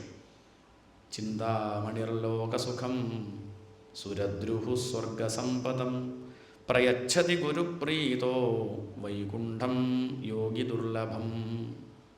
ഗുരുനാഥൻ്റെ മഹത്വം വർണ്ണിക്കുകയാണ് ഇവിടെ ശൗനകാദികൾ. ശരിക്കും പറഞ്ഞാൽ ഇവിടെ പാരിജാത മരം പോലും തുച്ഛ, അതിനോട് ചോദിക്കണതല്ലേ കിട്ടുള്ളൂ, അല്ലേ? അതിൻ്റെ കുഴപ്പം എന്താ ചോദിച്ചാൽ നമ്മളല്ലേ ചോദിക്കുക, വേണ്ടാത്തോ ചോദിക്കും, അതും കിട്ടും. ഗുരുനാഥൻ്റെ മഹത്വം എന്താ വെച്ചാൽ വേണ്ടാത്തത് ചോദിച്ചാൽ കിട്ടില്ല. ചിന്താമണിയുടെ പ്രത്യേകത എന്താ? തൊടുന്ന ലോഹത്തെ അത് സ്വർണ്ണമാക്കും. എന്താണ്? അങ്ങനെ ഒരു രത്നമുണ്ട്, കവിസങ്കല്പ ഒരു രത്നം, ചിന്താമണി എന്ന പേര്. ആ ചിന്താമണി പോയിട്ട് നമ്മളൊരു ലോഹത്തിൽ തൊട്ടാൽ ലോഹം എന്താവും? ലോഹം സ്വർണ്ണാവും. എവിടെയപ്പോൾ കിട്ടുക? ഇനി നമ്മുടെ ചിന്ത മുഴുവൻ അങ്ങോട്ടാവും. അതല്ല, പക്ഷെ അവിടെ ഒരു ചെറിയ പ്രശ്നമുണ്ടല്ലോ. ചിന്താമണി ലോഹത്തെ തൊട്ടാൽ ലോഹം സ്വർണ്ണാവുകയുള്ളൂ, ചിന്താമണി ആവില്ല. പക്ഷേ ഗുരുനാഥനെ ആശ്രയിച്ചാൽ ആ ഗുരുനാഥൻ ശിഷ്യനെ ആരാക്കി മാറ്റും? താനാക്കി മാറ്റും. അതാണ് ചിന്താമണിർ ലോകസുഖം. ലോകസുഖം കിട്ടുമായിരിക്കും ചിന്താമണി കൊണ്ട്. സുരദ്രുഹു സ്വർഗസമ്പതം, ഭൗതികമായിട്ടുള്ള നേട്ടങ്ങൾ കിട്ടും പാരിജാതം കൊണ്ട്. പക്ഷേ പ്രയച്ഛതി ഗുരുപ്രീതോ, ഗുരുനാഥൻ അനുഗ്രഹിക്കുകയാണെങ്കിൽ വൈകുണ്ഠം, പിന്നെ അയാൾക്ക് കുണ്ഠതകളില്ല എന്ന് പറഞ്ഞാൽ അയാൾക്ക് പിന്നെ ദുഃഖമില്ല. ഗുരുനാഥൻ താനാക്കി മാറ്റും തന്നെ ആശ്രയിച്ചവനെ. അതല്ലേ ലാഭം. അതുകൊണ്ട് ഞങ്ങൾക്ക് അങ്ങയെ പോലെ സുഖമായിട്ടിരിക്കണം എന്ന് ആഗ്രഹമുണ്ട്, ഇതുവരെയും പറ്റിയിട്ടില്ല. അതുകൊണ്ട് ഞങ്ങൾ അങ്ങയെ നമസ്കരിക്കുകയാണെന്ന് പറഞ്ഞ ശൗനകാദി ബ്രാഹ്മണർ സൂതനെ നമസ്കരിച്ചു. സൂതൻ പറഞ്ഞു, നന്നായി. പ്രീതി ശൗനക. ശൗനക എന്ന് പറഞ്ഞാൽ ആ ബ്രാഹ്മണരിലെ ലീഡർ എന്നാണ്. ശൗനകാദി ബ്രാഹ്മണർ എന്നാണ് പറയുക. അപ്പം അതിലെ ശൗനകനാണ് അതിൻ്റെ ഉത്സാഹം. അദ്ദേഹത്തെ പറയണം, പ്രീതി ശൗനക ചിത്തേ തേഹ്യതോ വച്മി വിചാര്യ ച സർവസിദ്ധാന്ത നിഷ്പന്നം സംസാര ഭയനാശനം. ഞാൻ പറയാം, വലിയ സന്തോഷമായി ഈ ചോദ്യം കേട്ടപ്പം. കാരണം ആരും ഇങ്ങനെയൊന്നും ചോദിക്കാറില്ല. എൻ്റെ കയ്യിൽ ഈ ഭാഗവതം ഉണ്ടെങ്കിലും ആരും എന്നോട് എന്ത് ചോദിക്കാറില്ല. വലിയ സന്യാസിമാരെ കണ്ടാൽ അടുത്ത് പോയിട്ട് ജുബ്ബ എവിടുന്നാണ് വാങ്ങിയെന്ന് ചോദിക്കുക. ഗീതിയും ഭാഗവതം ആരും ചോദിക്കാറില്ല. എവിടുന്ന് വാങ്ങി, എന്താ കഥ, കഴുത്തിലുള്ള മാല അതെങ്ങനെയാണ്, അത് എവിടുന്ന് വാങ്ങി, ഇങ്ങനെയൊക്കെ ചോദിക്കുള്ളൂ. കയ്യിലതുണ്ടായിട്ട് കാര്യത്തില്ലോ. ആരും വന്ന് ചിലർ കൈ നോക്കുമെന്നൊക്കെ ചോദിക്കും. എന്താണ്, ചിലരുടെ ജാതകം കൊണ്ടുവരും സപ്താഹാചാര്യൻ്റെ അടുത്തേക്ക്. അല്ല, നോക്കണവരുണ്ടാവും, നമുക്ക് ഒരു സംഗതി ഇഷ്ടമല്ല. എന്താ പറഞ്ഞാൽ തെറ്റൊന്നുമല്ല കേട്ടോ, അങ്ങനെ അത് അറിയണ്ടാവുമെന്ന് വിചാരിക്കുകയാണ്. എന്താ അറിയുക, അപ്പോഴും ഭാവിയെപ്പറ്റി അറിയാനും മറ്റു പല കാര്യങ്ങളും അറിയാമെന്നല്ലാണ്ട് ഭാഗവതം ചോദിക്കുക പലർക്കും വിളിക്കാറുണ്ട്. രാത്രിയൊക്കെ വിളിക്കുക, 12:15 രാത്രി. തിരുമേനി ഒരു സംശയം. നമ്മൾ കരുതും ഭാഗവതത്തിൽ ഏകാദശത്തിൽ സംശയമാവുന്നു. അതല്ല, എത്ര തിരിയാവിളക്കിൽ കത്തിക്കണ്ടു? 12:30 രാത്രി. എന്നെ കണ്ട് കംസൻ്റെ അമ്മയുടെ പേരെന്താ തിരുമേനി? ആരുടെ? കംസൻ്റെ അമ്മയുടെ പേരെന്താ? എന്താ പേര്? ആ ഭാഗവതത്തിലില്ല. എന്ത് ചെയ്യും? നമ്മുടെ ഉറക്കം കളഞ്ഞ് അയാൾ സുഖമായിട്ട് കിടന്നുറങ്ങും ചെയ്യും. ഇങ്ങനെയൊക്കെ. കുചേലൻ്റെ ശരിക്കുള്ള പേരെന്താ? കുചേലൻ്റെ ഭാര്യയുടെ പേരെന്താ? എന്തുദ്യോഗമായിരുന്നു? പെൻഷൻ പറ്റിയോ? അപ്പം ഇതൊക്കെ കാരണം നമുക്കെന്താ ആണ്. ഈ വക കാര്യങ്ങളാണ് ലോകത്തുള്ള അധികം പേരും ചോദിക്കാനാണ്. അധികം പേര് അത് തെറ്റൊന്നല്ല, അത് നമ്മൾ പ്രതീക്ഷിക്കണം അങ്ങനെ ചോദിക്കുക. അപൂർവം ചിലർ എന്ത് ചോദിക്കും? ഈ ഭാഗവത തത്വം എന്താണെന്ന് അറിയണം. ഈ ജീവിതം എനിക്ക് എപ്പോഴും സമാധാനമായിട്ടിരിക്കണം എന്ന് ആഗ്രഹമുണ്ട്, അതിനുള്ള വഴി പറഞ്ഞു തരുമെന്ന് അപൂർവം നിങ്ങളെപ്പോലുള്ളവർ ചോദിക്കും. സന്തോഷം. ആത്മാർത്ഥമായിട്ട് കേൾക്കണം എന്നുള്ള മട്ടിൽ ഭാഗവതം സംഘടിപ്പിക്കാറ് അത് വളരെ കുറച്ച് പേര് മാത്രമാണ്. എത്രയൊതിക്കൽ നടക്കുന്നുണ്ട്, ഇല്ല എന്നല്ല. പക്ഷേ വേണം എന്ന് കരുതി നടത്തുന്നത് കുറച്ച് പേരേ ഉള്ളൂ. പ്രീതി, സന്തോഷമായി. നിങ്ങൾ അങ്ങനെ ആയതുകൊണ്ട് എനിക്ക് സന്തോഷമായി എന്നാല് സൂതൻ പറയണം. കാലവ്യാളമുഖഗ്രാസത്രാസ നിർണാശഹേതവേ. ഈ കാലമാകുന്ന സർപ്പത്തിൻ്റെ പിടിയിൽപ്പെട്ടവർക്ക് നേരെയാവണമെന്ന് ആഗ്രഹമുണ്ടെങ്കിൽ ശ്രീമദ് ഭാഗവതം ശാസ്ത്രം കലൗ കീരേണ ഭാഷിതം. കീരൻ എന്ന് പറഞ്ഞാൽ തത്ത. ഈ ശ്രീശുക മഹർഷി ഉപദേശിച്ച ഭാഗവതം കേൾക്കുകയാണ് ഈ ഒരു കാലമാകുന്ന സർപ്പത്തിൽ പെട്ട ഒരാൾ ചെയ്യേണ്ടത്. എന്നാൽ സ്വസ്ഥമായിട്ടിരിക്കാൻ പറ്റും ഈ കലികാലത്ത്. കലികാലമായതുകൊണ്ട് പറയാം, അതല്ലെങ്കിൽ വേറെ പല വഴിയുണ്ട്. ഇത് കലികാലമായതുകൊണ്ട് ഏതസ്മാദപരം കിഞ്ചിത്ത് മനഃശുദ്ധ്യൈ ന വിദ്യതേ. ഇതിനേക്കാൾ നല്ലൊരു സംഗതി കലികാലത്തിലില്ല ശവനകാദികളെ. പക്ഷേ എനിക്കിത് പറയാനല്ലേ സാധിക്കുള്ളൂ. ശ്രദ്ധിച്ചിരുന്ന് കേട്ട് മനസ്സിലാക്കണമെങ്കിൽ ആർക്കെന്നെ സാധിക്കുള്ളൂ. ജന്മാന്തരേ ഭവേത് പുണ്യം. ഈ ജന്മത്തിലെ പുണ്യം മതി തോന്നുന്നില്ല. ശ്രദ്ധിച്ചിരുന്ന് കേൾക്കാൻ സാധിക്കണമെങ്കിൽ ജന്മജന്മാന്തരങ്ങളിലായിട്ട് പൂർവ്വജന്മങ്ങളിൽ ആർജിച്ച പുണ്യം കൊണ്ടേ സാധിക്കുള്ളൂ. അല്ലെങ്കിലൊന്നും ഇത് കേൾക്കാൻ ഒരു ജീവന് സാധിക്കില്ല. ഞാൻ പറയാം, ഭാഗവതം എന്ന് പറഞ്ഞാൽ പണ്ടത്ത് ബ്രഹ്മാവിന് ഉപദേശിച്ചു കൊടുത്തു ആര്? വിഷ്ണു ഭഗവാനാണ്. 4 ശ്ലോകമേ ഉള്ളൂ. ഒക്കെ നാളെ പറഞ്ഞിരിക്കും, ചെറിയ 4 ശ്ലോകമേ ഉള്ളൂ. പക്ഷേ അത് ബ്രഹ്മാവിൽ അങ്ങോട്ട് നിന്നില്ല. അത് ആ ഗംഗ അവിടുന്ന് അങ്ങോട്ട് ഒഴുകാൻ തുടങ്ങി. അങ്ങോട്ട് അത് നാരദ മഹർഷിയിലെത്തി. നാരദ മഹർഷിയിൽ നിന്നോ ഇല്ല, പിന്നെ അത് അവിടുന്ന് അങ്ങോട്ട് ഒഴുകി വ്യാസരിലേക്ക്. വ്യാസൻ തൻ്റെ മകൻ ശ്രീശുകരിലേക്ക് പറഞ്ഞു കൊടുത്തു. അങ്ങനെ ഇപ്പം നമ്മുടെ അടുത്തൊക്കെ എന്തെത്തി? ഈ ഭാഗവത ഗംഗ എത്തി. മറ്റേ ഗംഗയിൽ പോയി മുങ്ങൽ അത്ര എളുപ്പമാണോ? ആണോ? കുംഭമേളയ്ക്ക് പോവുക, ഊതിക്കും തിരക്ക്, എന്താ കഥ, എനിക്ക് എത്തിപ്പെടൊക്കെ പ്രയാസമാവും. പക്ഷേ ഇതിങ്ങോട്ട് വരും. എന്താണ്? മറ്റേത് അങ്ങോട്ട് പോകണം. ഈ ഗംഗ നമ്മളെവിടെ ഇരിക്കണമെന്ന് വെച്ചാൽ അങ്ങോട്ട് ഇങ്ങനെ നമ്മുടെ പരിസരത്ത്, നമ്മുടെ ഫ്ലാറ്റിൻ്റെ അടുത്ത്, നമ്മുടെ വീടിൻ്റെ അടുത്ത് ഇങ്ങനെ ഭാഗവത ഗംഗ ഒഴുകി വരുമ്പോൾ അവിടെ പോയി ഒന്ന് മുങ്ങാൻ വല്ല പ്രയാസമുണ്ടോ? അതാണ് ചോദ്യം. അതുകൊണ്ട് ഇതിലൊന്നും മുങ്ങാൻ സാധിച്ചാൽ ശുദ്ധായി. ഏതസ്മാതപരം കിഞ്ചിത് മനഃശുദ്ധ്യൈ ന വിദ്യതേ ജന്മാന്തരേ ഭവേത് പുണ്യം തഥാ ഭാഗവതം ലഭ്യത്. പരീക്ഷിത രാജാവിന് ശാപം കിട്ടി 7-ാം ദിവസം തക്ഷകം കടിച്ച് മരിക്കുന്ന അതൊരു ട്വിസ്റ്റായി അയാളുടെ ജീവിതത്തിൽ. ഇത് പ്രതീക്ഷിച്ചില്ല. ശാപം എന്ത്? തക്ഷകം കടിച്ച് മരിക്കും. എത്രാം ദിവസം? 7-ാം ദിവസം. നമുക്കൊക്കെ ഈ ശാപം കിട്ടിയിട്ടുണ്ട്. നമ്മളൊക്കെ മരിക്കാൻ പോകുന്നവരാണ്. സത്യമാണ് അത്. അത് മറച്ചു വയ്ക്കാൻ പറ്റില്ല. പറയാണ്ടിരുന്നിട്ട് കാര്യമില്ല. അതാണ് സത്യം. എന്നത് ഇങ്ങനെ എപ്പോഴെപ്പോഴും വിളിച്ച് പറയണമെന്നല്ല, മനസ്സിൽ ഇതുണ്ടാവട്ടെ. നമ്മുടെ കൂടപ്പുറപ്പാരാ? ആരാ ആരാ കൂടെ പറഞ്ഞത്? മരണം മാത്രം. നടപ്പാരാ? നമ്മൾ ജനിക്കുമ്പോൾ തന്നെ ഒപ്പമുള്ളത് ആരാ? മരണം. ഏത് സമയം വേണമെങ്കിലും വരാം. പരീക്ഷത്തിന് ആ മരണം അങ്ങോട്ട് കേട്ടപ്പം അദ്ദേഹത്തിൻ്റെ ചിന്തയ്ക്ക് മാറ്റം വന്നു. 7 ദിവസം ആയുസുള്ളൂ. ആ സമയം വേണ്ടതുപോലെ ചിലവഴിക്കണം. എന്താ വഴി? എല്ലാം വിട്ടു. അദ്ദേഹം സ്വത്ത് വിട്ടു, ഭാര്യയെ ഒഴിവാക്കി, മക്കളെ ഒഴിവാക്കി, ഗംഗാതീരത്ത് പോയിരുന്നു. ഇനിയുള്ള സമയം ഈശ്വര വിചാരം ചെയ്ത് കഴിയാം. അവിടേക്ക് ആര് പുറപ്പെട്ടു? ത്യാഗിയാണ്. എല്ലാം വിട്ടു. ശ്രദ്ധയുള്ള ആളെ മനസ്സിലാക്കിയപ്പോൾ ഗുരുനാഥൻ അങ്ങോട്ട് പോയി. ഗുരുനാഥൻ അന്വേഷിച്ച് പോയില്ല. നമുക്ക് യോഗ്യത വന്നാൽ നമുക്കതിനുള്ള അവസരം ഉണ്ടാവും. എന്താണ് നമ്മളതിനുള്ള യോഗ്യത നേടിയെങ്കിൽ നമുക്ക് നോട്ടീസ് കിട്ടും. ഇന്ന ദിക്കിൽ നടക്കാണ്ട് പോയി കേട്ടോളൂ. നമ്മൾ അന്വേഷിച്ച് നടക്കൊന്നും വേണ്ട. സമയമാകുമ്പം ഇങ്ങോട്ടെത്തും. നമ്മളതിനുള്ള യോഗ്യത നേടാൻ വേണ്ടി ഉത്സാഹിക്കുക. അതാ വേണ്ടത്. പരീക്ഷത്ത് അവിടെ ഇരിക്കുമ്പോൾ ശ്രീശുഖർ അവിടെ എത്തിയിട്ട് എന്ത് പറഞ്ഞു കൊടുത്തു? ഭാഗവതം പറഞ്ഞു കൊടുത്തു. അദ്ദേഹം നേരെയായി. തക്ഷകം കടിക്കുന്നതിന് മുമ്പ് തന്നെ അദ്ദേഹം തൻ്റെ ശരീരത്തെ ഉപേക്ഷിച്ചു. ഉപേക്ഷിച്ച സാധനം തക്ഷകം കൊണ്ടുപോയി. അതിനെന്താ? നമ്മൾ ഉപേക്ഷിച്ച സാധനം ഒരാൾ കൊണ്ടുപോയ വിഷമമുണ്ടോ? ഉണ്ടോ? നമ്മൾ ഉപേക്ഷിച്ചു. ഇപ്പോൾ നമ്മൾ അമ്പലത്തേക്ക് വരുമ്പോഴാണ് ചെരുപ്പുണ്ടല്ലോ, ആ 10 രൂപയുടെ ചെരുപ്പുണ്ടല്ലോ, അമ്പലത്തേക്ക് വരുമ്പോൾ മാത്രം സപ്താഹം കേൾക്കുമ്പോഴാണ്. ആയിക്കോട്ടെ, അത് തൊട്ട് ഇങ്ങനെ വന്നു ഇവിടെത്തി. നമ്മൾ ആദ്യം ഉപേക്ഷിച്ചത് കേട്ടോ. നമുക്കിപ്പോൾ അത് എങ്ങനെയും പോയാൽ മതി എന്നുള്ള വിചാരം. എന്നാലും അങ്ങോട്ട് 10 രൂപ കൊടുത്ത് വാങ്ങിയതല്ലേ എന്ന് കരുതി അമ്പലത്തേക്ക് വരുമ്പോൾ അതിട്ട് വരും. അങ്ങനെ ഇവിടെ സ്വസ്ഥമായിട്ട് കേൾക്കാൻ പറ്റും ഭാഗവതം. കാരണം അത് പോയാലും 10 രൂപയുടെ 12 കൊല്ലം ഉപയോഗിക്കണം അതൊരു സാധനം. അങ്ങനെ ഇത് സ്വസ്ഥമായിട്ട് കേൾക്കാം. ഇത് കഴിഞ്ഞ് അങ്ങോട്ട് പുറത്തേക്ക് ഇറങ്ങിയപ്പോൾ എന്ത് കാണില്ല? ആ ചെരുപ്പ് ആരോ കൊണ്ടുപോയി. നമുക്ക് ദുഃഖമാണോ സന്തോഷമാണോ? ഹാവൂ, എന്ത് പോയി? ഇത് കൊണ്ടുപോകണം വെച്ചാൽ അത്രയ്ക്ക് ഗതികെട്ട ഒരാളായിരിക്കും. നമ്മൾ മനസ്സുകൊണ്ട് ഉപേക്ഷിച്ചൊരു സാധനം പോയ ഒരു കുഴപ്പമില്ല. നേരെ മറിച്ച് 2000 രൂപയുടെ ചെരുപ്പിട്ട് വന്നാൽ ഇവിടെ നിന്ന് ഭാഗവതം കേൾക്കാൻ പറ്റുമോ സ്വസ്ഥമായിട്ട്? അത്രയേ ഉള്ളൂ. നമ്മൾ ഉപേക്ഷിച്ച സാധനങ്ങളെ കൊണ്ടുപോയാൽ കുഴപ്പമില്ല. പരീക്ഷത്ത് തൻ്റെ ദേഹത്തെ ഉപേക്ഷിച്ചു, തക്ഷകൻ കൊണ്ടുപോയി. തക്ഷകൻ ആരാച്ചാ കൊണ്ടുപോകട്ടെ, അത് തൻ്റെ അല്ല എന്നാര് മനസ്സിലാക്കി? തക്ഷകൻ ഈ പരീക്ഷത്ത് 7 ദിവസം കൊണ്ട് മനസ്സിലാക്കി. അത്ര പെട്ടെന്നോ? അതാണ് ഈ ഭാഗവതത്തിൻ്റെ മഹത്വം. അധിക സമയമൊന്നും വേണ്ട. ഇന്നലെ വരെ ഏത് കാട്ടുകള്ളനാണെങ്കിലും ദുന്ധുകാരി എങ്ങനെയുള്ള ആളായിരുന്നു? 7 ദിവസം കൊണ്ട് ആരായി? ഭഗവാന് സമമായിട്ട് മാറി. നമ്മൾ എങ്ങനെ വേണമെങ്കിലും ആവട്ടെ. ഏത് കാട്ടാളനാണെങ്കിലും ഈ 7 ദിവസം ഭാഗവതം കേട്ടാൽ നമ്മളൊക്കെ വാൽമീകിയായി മാറും. എന്താണ്? കാട്ടാളൻ വാൽമീകിയായില്ലേ? ജന്മങ്ങളൊന്നും കഴിയണ്ട. ഒരു 100 ജന്മം കഴിഞ്ഞിട്ട് ഇന്നലെ വരെ എങ്ങനെയായിരുന്നു ആരും ചോദിക്കില്ല. ഞാനൊക്കെ ചോദിച്ചാലും ഭഗവാൻ ചോദിക്കില്ല. നിങ്ങൾ ഇന്നലെ എങ്ങനെയായിരുന്നു, മിനിയാന്ന് എങ്ങനെയായിരുന്നു? ഇല്ല. അതാണ് ഭാഗവതത്തിൻ്റെ മഹത്വം. അത്രയൊക്കെ മഹത്വം ഭാഗവതത്തിനുണ്ടോ? ഉണ്ടല്ലോ.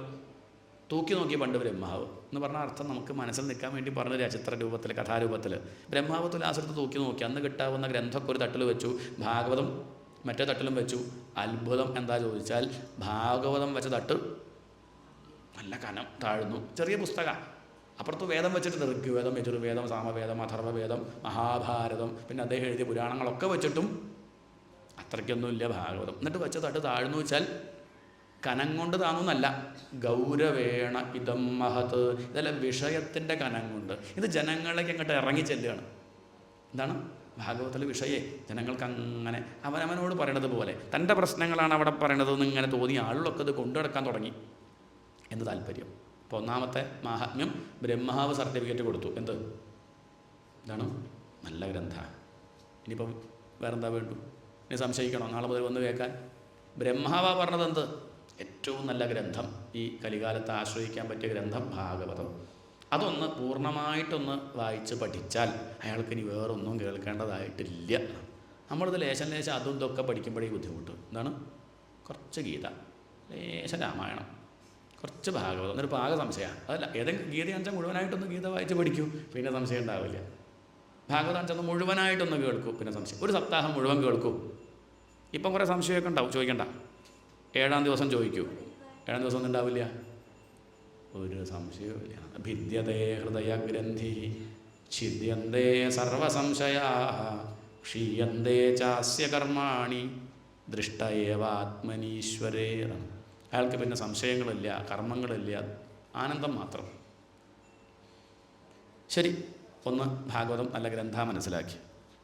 ഇത് കേട്ടാലുള്ള ഫലം പറയാം. പണ്ട് ലോകത്തെ മുഴുവൻ കലി ബാധിച്ചപ്പോഴേ വലിയ പ്രയാസമായി. നാരദ മഹർഷി ഇങ്ങനെ നടക്കുന്ന സമയത്ത് വൃന്ദാവനത്തിലെത്തിയപ്പോൾ ഒരു പെൺകുട്ടിയെ കണ്ടു. അവളെ കണ്ട സമയത്ത് ശ്രദ്ധിച്ചപ്പോൾ അവളുടെ കൂടെ 2 പേര്, നല്ല പ്രായമുണ്ട്, ഒരു 88-90 വയസ്സുള്ള 2 പേരും.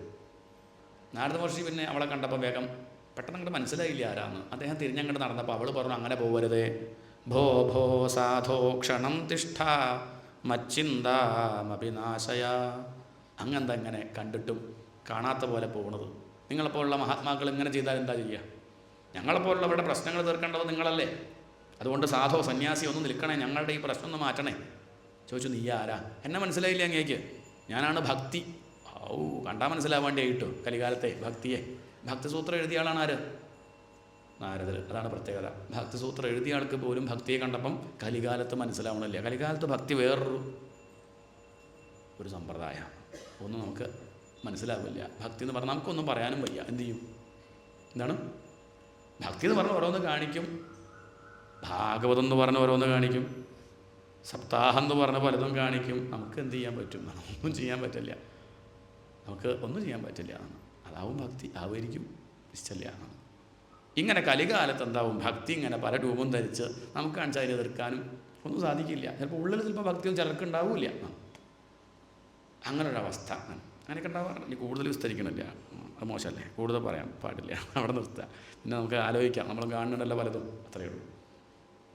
ഭക്തിയെ കാണുമ്പോൾ മനസ്സിലാവുന്നില്ല. കാരണം ജ്ഞാനവും വൈരാഗ്യം അവിടെ പ്രായം കൂടിയും കൊണ്ടാണ്. ജ്ഞാനവും വൈരാഗ്യം കൂടുള്ള മക്കളെ പ്രായം കൊണ്ട് മക്കൾക്ക് സ്വതവേ നമ്മൾ കാണുക, അമ്മയ്ക്ക് പ്രായം കൊണ്ട് മക്കൾക്ക് കുറഞ്ഞും കൊണ്ടല്ലേ. ഇത് തിരിച്ചാൽ അമ്മയ്ക്ക് 18, മക്കൾക്ക് നല്ല പ്രായമുണ്ട്. ചോദിച്ചു, എന്താ മക്കളുടെ പേര്? ഒരാളുടെ പേര് ജ്ഞാനം, മറ്റാളുടെ പേര് വൈരാഗ്യം. ഇതൊന്ന് മനസ്സിലാക്കാം. ഇത് കേവലം ഒരു കഥ പറയല്ല, എന്തോ ഒരു വലിയ കാര്യമാണ് ഈ കഥയിലൂടെ പറഞ്ഞു തരുന്നത്. കലികാലത്ത് ഭക്തി നല്ലോണമുണ്ട്, അമ്പലങ്ങളൊക്കെ നേരെയാവാണ്, ചെറിയ ചെറിയ ക്ഷേത്രങ്ങൾ പോലും നവീകരിച്ച് വലിയ ക്ഷേത്രങ്ങളാകുന്നു, ഗുരുവായൂർ തിരക്ക് കൂടുന്നു, ശബരിമല തിരക്ക് കൂടുന്നു. ആർക്കും കാശ് ചിലവാക്കാനൊരു മടിയില്ല, ധാരാളം കാശ് ചിലവാക്കി അമ്പലങ്ങളൊക്കെ പുഷ്ടിപ്പെടുന്നുണ്ട്, സത്സംഗങ്ങൾ മുക്കിന് നടക്കുന്നുണ്ട്. പക്ഷേ സമാധാനം കൂടുണ്ടോ? ജ്ഞാനവും വൈരാഗ്യവും അവിടെ ഇല്ല, കുറവ് തന്നെയാണ്. ജ്ഞാനെന്ന് പറഞ്ഞാൽ ഈശ്വരനെ അറിയുക. ഭാഗവതം കുറേ കേൾക്കുന്നുണ്ടെങ്കിൽ എത്ര പേർക്ക് ഇതിലത്തെ കഥകളെപ്പറ്റി ലേശമെങ്കിലും ഒരു ധാരണ ഉണ്ട്? അതാണ് ജ്ഞാനം. 1-ാം ദിവസം എൻ്റെ കഥകളാണ്, 2-ാം ദിവസം എൻ്റെ വിഷയമാണ് പറയേണ്ടത്. ഞാൻ 10-30 സപ്താഹം കേട്ടിട്ടുണ്ട്, ഞാൻ അങ്ങനെയാണ് മനസ്സിലാക്കുന്നത്. ഇത് അഭിമാനിക്കുന്നുണ്ട് ഇത്രയും സപ്താഹം കേട്ടു എന്ന്. പക്ഷേ അതിലെ ഒരു ഭാഗം പോലും അർത്ഥം പറയണമെന്നല്ല പറയണത്, പ്രഭാഷണം ചെയ്യണമെന്നല്ല, പക്ഷെ ഇന്ന കാര്യങ്ങളാണ് പറയണതെന്ന് എത്ര പേർക്കറിയാം? ഇതാണ് ജ്ഞാനം. വൈരാഗ്യം എന്ന് പറഞ്ഞാൽ ഇപ്പോഴുള്ള വിഷയങ്ങളോടൊക്കെ വിരക്തി. ഇതൊക്കെ അത്രയേ ഉള്ളൂ. എന്ത് ചായ, എന്ത് കാപ്പി, എന്ത് പണം, എന്താ ഇപ്പോൾ ഇതിലൊക്കെ ഉള്ളത്? ഭഗവാനെ കിട്ടല്ലേ വേണ്ടത്? ഇങ്ങനെ എത്ര പേർക്ക് തോന്നുന്നുണ്ട്? ഇത് രണ്ടും ഇല്ല എന്നർത്ഥം. അത് പ്രായമായും കൊണ്ടാണ്. പക്ഷെ ഒരു അമ്മയ്ക്ക് സന്തോഷമാവണമെങ്കിൽ മക്കളും കൂടി നേരെയാവണ്ടേ? അതുകൊണ്ട് ഈ ഭക്തി നേരെയാവണമെങ്കിൽ ആരും നേരെയാവണം? മക്കളും നേരെയാവണം എന്ന് പറഞ്ഞ അർത്ഥം. ഇപ്പം നമുക്കൊക്കെ ഭക്തി ഉണ്ട്, ഈ ഭക്തി പൂർണ്ണമാവണമെങ്കിൽ എന്തും കൂടെ വരണം. ഇപ്പം ജ്ഞാനവൈരാഗ്യങ്ങളുടെ കാര്യം കുറച്ച് ക്ഷീണത്തിലാണ്, അതും കൂടി പുഷ്ടിപ്പെടണം, നന്നാവണം എന്ന് നമ്മൾ ധരിക്കണം. ഭാഗവതം കേട്ടാനുള്ള ലാഭം ഭക്തിപ്പണ്ട് നമുക്ക് ഓരോ അധ്യായം കഴിയുമ്പോൾ സർവത്ര എന്ന് പറയുമ്പോൾ നമ്മളൊക്കെ എന്ത് പറയാറുണ്ട്? ഗോവിന്ദ ഗോവിന്ദ പറയുന്നുണ്ട്. ഭക്തിയുണ്ട്, ജ്ഞാനവും വൈരാഗ്യം കൂടി അങ്ങോട്ട് വർദ്ധിക്കട്ടെ, അപ്പോഴേ പൂർണ്ണത ഉണ്ടാവുള്ളൂ എന്നാണ് ഇപ്പോൾ ഈ കഥ കാണിക്കുന്നത്. നാരദർ അറിയണ കാര്യങ്ങളൊക്കെ പറഞ്ഞു കൊടുത്തു നോക്കി, ഇവർ നേരെയാവാൻ പറ്റണില്ല. ആകെ വിഷമിച്ച് അങ്ങനെ സഞ്ചരിക്കുകയാണ്. എനിക്ക് ജ്ഞാനവൈരാഗ്യങ്ങളെ നേരെയാക്കാൻ പറ്റണില്ലല്ലോ എന്നുള്ള വിഷമം. സനകാദികളെ കണ്ടു, ഏട്ടന്മാരാ. ഇവരെ നേരെയാക്കാൻ എന്താ വഴി ചോദിച്ചപ്പോൾ സനകാദികൾ പറഞ്ഞു, എടോ തന്നെയും കലി ബാധിച്ചോ? എന്താണ് അതെന്താ ഏട്ടന്മാരെ അങ്ങനെ ചോദിക്കണത്? അല്ല, എന്താ വേണ്ട സമയത്ത് വേണ്ടത് തോന്നാണ്ടിരിക്കണതിനെയാണ് എന്ത് പറയാം? കലി ബാധിക്കുക എന്ന് പറഞ്ഞാൽ സപ്താഹം അവിടെ അടുത്തുണ്ട്, നോട്ടീസ് കിട്ടി, തൊട്ടടുത്തുണ്ടെങ്കിലും പോകാൻ തോന്നണില്ല. 7-ാം ദിവസം തോന്നാണെന്ത്? കേൾക്കണം. അടുത്തപ്പോഴേക്കും 12-ാം അധ്യായം വായിച്ച് നിർത്തി. അതാ കേൾക്കേണ്ടതായിരുന്നു കേട്ടോ. എന്താ ചെയ്യുക, കഴിഞ്ഞു. ഇതാണ് കലി. വേണ്ട സമയത്ത് വേണ്ടത് തോന്നണില്ല. അതാണ്. എന്താ ഇപ്പം നേരെയാവാനുള്ള വഴി ചോദിച്ചാൽ നാരദർക്കറിയാത്ത കാര്യമാണോ? ഭാഗവതല്ലേ കയ്യിൽ കൊടുത്തൂടെ? തോന്നിയോ? അത് തോന്നിയില്ല. അതാണ് കലി ബാധിക്കുക എന്ന് പറഞ്ഞ താല്പര്യം. നമുക്ക് നമുക്ക് അച്ഛൻ ഉപദേശിച്ചെന്ന ഭാഗവതല്ലേ, ഇത് കൊടുത്താൽ ആ ജ്ഞാനവൈരാഗ്യങ്ങൾ നേരെയാവില്ലേ? പക്ഷെ എനിക്കങ്ങോട്ട് തോന്നിയില്ല ആ സമയത്ത്. സാറില്ല, വൈകിയില്ല, ചെല്ലു, അത് പറഞ്ഞു കൊടുക്കാം. അല്ല, ഇതിപ്പോൾ എങ്ങനെയാണ് പറഞ്ഞു കൊടുക്കുക? അച്ഛൻ ഇത് പഠിപ്പിച്ചു തന്നു, ത്വമേതത് വിപുലീകുരു, താൻ അങ്ങോട്ട് വിസ്തരിച്ച് പറഞ്ഞു കൊടുത്തോളൂ, സ്ഥലം സൗകര്യം ഔചിത്യം നോക്കി അങ്ങോട്ട് പറയാം എന്നേ പറഞ്ഞിട്ടുള്ളൂ. ഇതിപ്പം 335 അധ്യായം ഉണ്ട്, ഇതിപ്പോൾ എങ്ങനെ വായിക്കണം, ഒരു ദിവസം എത്ര വരെ വായിക്കണം, എങ്ങനെ നിർത്തണം, ഇതൊന്നും ഇപ്പം അത്ര നിശ്ചയില്ല. അങ്ങനെയാണ് സപ്താഹ രൂപത്തിൽ ആദ്യമായിട്ട് സംഘടിപ്പിക്കുകയാണ് സനകാദികളും നാരദരും കൂടി. ആദ്യം നടത്തുന്നതാരാ? സപ്താഹം സനകാദികളും നാരദരും കൂടി സംഘടിപ്പിച്ചു. കേൾക്കാനായിട്ട് ഭക്തിയെയും ജ്ഞാനത്തെയും വൈരാഗ്യത്തെയും ക്ഷണിച്ചു. അവർ വന്നു. മാഹാത്മ്യം കേട്ടപ്പോഴേക്കും ഭക്തിയും ജ്ഞാനവും വൈരാഗ്യവും ചെറുപ്പായി. സന്തോഷം. ആർക്ക്? മാഹാത്മ്യം കേട്ടുള്ളൂ. ജ്ഞാനം വൈരാഗ്യം മുഴുവൻ ഭാഗവതം കേട്ടിട്ടില്ല. ഇത് കേട്ടപ്പോഴേക്കും, മാഹാത്മ്യം കേട്ടപ്പോഴേക്കും എന്ത്, പിന്നെ ബാക്കിയുള്ളത് കേട്ടുള്ള കാര്യം പറയാനുണ്ടോ? അവർ 3 പേരും എണീറ്റ് നൃത്തം വെക്കാൻ തുടങ്ങി. ശ്രീകൃഷ്ണ ഗോവിന്ദ ഹരേ മുരാരേ ഹേ നാഥ നാരായണ വാസുദേവ. അവർ നന്ദി പറയണം ആരോട്? സനകാദികളോടും നാരദരോടും. സന്തോഷമായി, നന്ദി നന്ദി, ഞങ്ങളെ നേരെയാക്കിയില്ലേ. ഭക്തി പറഞ്ഞു, ഇനിയിപ്പോൾ 7 ദിവസം ഈ ജ്ഞാനവും വൈരാഗ്യവും ഇരിക്കണച്ചാൽ വികൃതികളാണ്, ഇവരെവിടെയപ്പം ഒന്ന് ഇരുത്തുക? അവരിരുന്ന് ഭാഗവതം കേൾക്കണച്ചാൽ എവിടെ ഇരുത്താം? സനകാദികളും നാരദരും പറഞ്ഞു, വഴിയുണ്ട്. ഈ ഭാഗവതം കേൾക്കാൻ വന്നിരിക്കുന്ന ആളുകളുടെ ഹൃദയത്തിലേക്ക് അങ്ങോട്ട് പ്രവേശിച്ചോളൂ. അതാണ് ഭാഗവതം കേട്ടാലുള്ള ഫലം. നമ്മൾ ജ്ഞാനിയാവണമെന്നും വിരക്തി വരണമെന്നും വിചാരിക്കൊന്നും വേണ്ട. ഇതിങ്ങനെ കേൾക്കുമ്പോൾ എന്ത് വരും? സ്വാഭാവികമായിട്ട് ആശകൾ അങ്ങനെ ഇല്ലാണ്ടാവും. എടുത്തു കളയൊന്നും വേണ്ട. ആചാര്യസ്വാമികൾ പറയും, കഷണ്ടിക്കാരൻ്റെ മുടി കൊഴിയും പോലെ. എന്താണ്? എന്താ?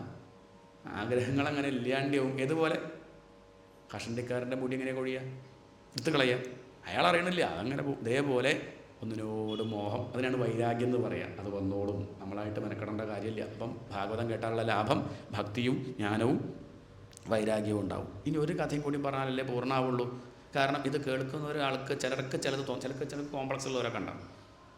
ഞാൻ ഇന്ന ജാതിയിലാണ്, ഇന്ന മതത്തിലാണ്, ഇന്ന അവസ്ഥയിലാണ്, എനിക്ക് ഇതൊന്നും കേൾക്കാൻ എനിക്ക് അച്ഛൻ ബുദ്ധിയില്ല, ഞാനൊന്നും പഠിച്ചിട്ടുമില്ല, ഭാഗവതമൊക്കെ ഞാൻ വന്നിരുന്ന് കേട്ടാൽ എനിക്ക് ഉറക്കം വരും ഇത് കേൾക്കുമ്പോൾ. ഞാൻ കേൾക്കണമെന്ന് മോഹമുണ്ട്, ഞാൻ ഇത് കേട്ടാൽ നേരെയാവും. മഹാഭാവിയായിട്ടുള്ള ദ്വന്ദ്വകാരി പോലും കേട്ടാൽ നേരെയായി. പിന്നെ നമ്മളെ കാര്യം പറയണം. പക്ഷെ എനിക്ക് ഓർമ്മയിൽ നിൽക്കില്ലേ. ഞാനിപ്പോൾ വീട്ടിലെത്തി മക്കൾ ചോദിച്ചു വിചാരിക്കുക, എന്താ ഇപ്പോൾ അവിടെ പറഞ്ഞു ചോദിച്ചാൽ എനിക്കൊന്നും പറയാനില്ല. സാരില്ല, അതൊന്നും വേണ്ട. ഓർമ്മയിൽ നിൽക്കില്ല എന്നുള്ളതല്ല, ഇതിങ്ങനെ ഉള്ളിലൂടെ അങ്ങനെ സഞ്ചരിക്കുമ്പോൾ പല മാറ്റവും നമ്മൾ അറിയാണ്ട് സംഭവിക്കുന്നുണ്ട്. ഇത് ബുദ്ധിയിൽ വെച്ച് പറഞ്ഞു കൊടുക്കണം എന്നുള്ള കാര്യം വിട്ടേക്കൂ, അതിലാലോചിക്കേണ്ട. ഹൃദയത്തിലെത്തിക്കഴിഞ്ഞാൽ അതത് ഫലിക്കും, ഗുണം ചെയ്യും.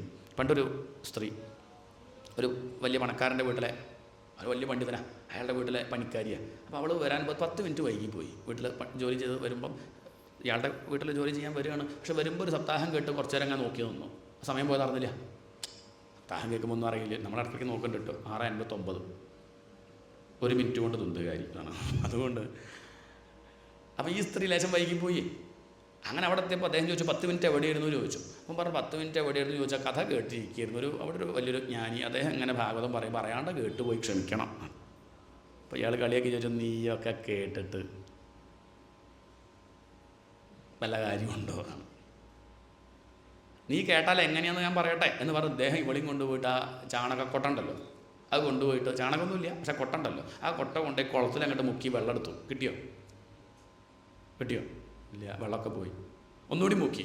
കിട്ടിയോ? 10 പ്രാവശ്യം മുക്കി. എന്നിട്ട് ചോദിച്ചു, 10 പ്രാവശ്യം ഞാൻ മുക്കി, വെള്ളം നിന്നോ? ഇതുപോലെയാണ് നിൻ്റെ തല. ഭാഗവതം 10 പ്രാവശ്യം കേട്ടിട്ട് 100 പ്രാവശ്യം കേട്ടാലും ഒന്നും ഉള്ളിൽ നിൽക്കില്ല എന്ന് പറഞ്ഞു. ഇവള് പുഞ്ചിരിച്ചും കൊണ്ട് അദ്ദേഹത്തോട് ചോദിക്കുക, കൊട്ടയിൽ വെള്ളം നിന്നില്ല എന്നുള്ളത് ശരിയാ, പക്ഷെ അങ്ങൊരു കാര്യം ശ്രദ്ധിച്ചോ, ഇപ്പം ആ കൊട്ടയിൽ ചാണകമില്ല. എന്താണ്? എന്തല്ല? പോരെ, നമുക്കത് പോരെ. ആചാര്യനാവണമെന്നൊക്കെ ആഗ്രഹം ഉണ്ടെങ്കിൽ വരൂ, അത് വേറെ ക്ലാസ് ഉണ്ട്. അതല്ല, എനിക്ക് അങ്ങനെയൊന്നുമില്ല, സമാധാനമായിട്ട് ഇരിക്കണമെന്നേ ആഗ്രഹമുള്ളൂ. കേൾക്കൂ, മതി. പിബത ഭാഗവതം രസം. ആര് കേട്ടാലും നേരിയോ. ദ്വന്ദ്വകാരി എന്ന മഹാപ്രേതം പോലും ഭാഗവത ശ്രവണം കൊണ്ട്, ആ ഗോകർണൻ്റെ കനിവ് കൊണ്ട്, അത് മുഖ്യമാണ്, ആചാര്യൻ്റെ ഗുരുനാഥൻ്റെ കാരുണ്യം കൊണ്ട് നേരെയായി. 7-ാം ദിവസം ആ ദ്വന്ദ്വകാരിയുടെ രൂപം മാറി. പീതാംബരം കരവിരാജിത ശംഖചക്ര കൗമോദകീ സരസിജം കരുണാസമുദ്രം ആ രൂപത്തിലെത്തണമെങ്കിൽ നീലമേഘ ശ്യാമളനായി ശംഖചക്ര ഗദാധാരിയായി മാറിയാൽ ദുന്ധുകാരി നമ്മളിലും ഉണ്ട് ഈ ഗുരുവായൂരപ്പൻ. പക്ഷേ ഈ മനസ്സിലുള്ള കളങ്കം കൊണ്ട് പുറത്തു വരാൻ പറ്റാണ്ട് പ്രയാസപ്പെടുക. അതുകൊണ്ട് ഈ ഭാഗവതം കേട്ടാൽ ആ ക്ലാവൊക്കെ അങ്ങോട്ട് പോട്ടെ. നല്ല ഓടുപാത്ര, നല്ല തിളക്കണ്ട്, പക്ഷേ ഈ ക്ലാവ് പിടിച്ചു നിന്നിട്ടേ അപ്പോൾ 7 സന്ധിയാണ് ഒരച്ച അങ്ങോട്ടൊക്കെ എഴുതുകയാണ്. ആ 7-ാം ദിവസം അങ്ങോട്ട് നമ്മളും ശുദ്ധമാവും. നമ്മൾ ആ ആനന്ദ സ്വരൂപനാണുള്ള സത്യം തിരിച്ചറിയും. അത് സാധിക്കട്ടെ. അതിന് ഗുരുവായൂരപ്പൻ അനുഗ്രഹിക്കട്ടെ. എല്ലാം ഈ പറഞ്ഞതും വായിച്ചതൊക്കെ ഭഗവാന്റെ പാതാരബന്ധങ്ങളിൽ സമർപ്പിക്കാം. ഗോവിന്ദനാമ സങ്കീർത്തനം. കായേന വാചാ മനസേന്ദ്രിയൈർവാ ബുദ്ധ്യാത്മനാ വാ പ്രകൃതേ സ്വഭാവാത് കരോമി യദ്യത് സകലം പരസ്മൈ നാരായണായേതി സമർപ്പയാമി. സ്വസ്തി പ്രജാഭ്യഃ പരിപാലയന്താം ന്യായേന മാർഗേണ മഹീം മഹീശാഃ. ഗോബ്രാഹ്മണേഭ്യഃ ശുഭമസ്തു നിത്യം. ലോകാഃ സമസ്താഃ സുഖിനോ ഭവന്തു. രാധാരമണ മുകുന്ദ മുരാരേ ശരണം മേ തവ ചരണയുഗം. പവനപുരേശ രാധാകൃഷ്ണ ശരണം മേ തവ ചരണയുഗം. ദേവി മഹേശ്വരി പാർവതി ശങ്കരി ശരണം മേ തവ ചരണയുഗം. ശംഭോ ശങ്കര സാംബ സദാശിവ ശരണം മേ തവ ചരണയുഗം. ഹര നമ പാർവതീപതയേ. ഹര ഹര മഹാദേവ. ജാനകീകാന്തസ്മരണം. ജയ ജയ രാമ രാമ. ഗോപികാ ജീവനസ്മരണം. ഗോവിന്ദ ഗോവിന്ദ. ശിവ.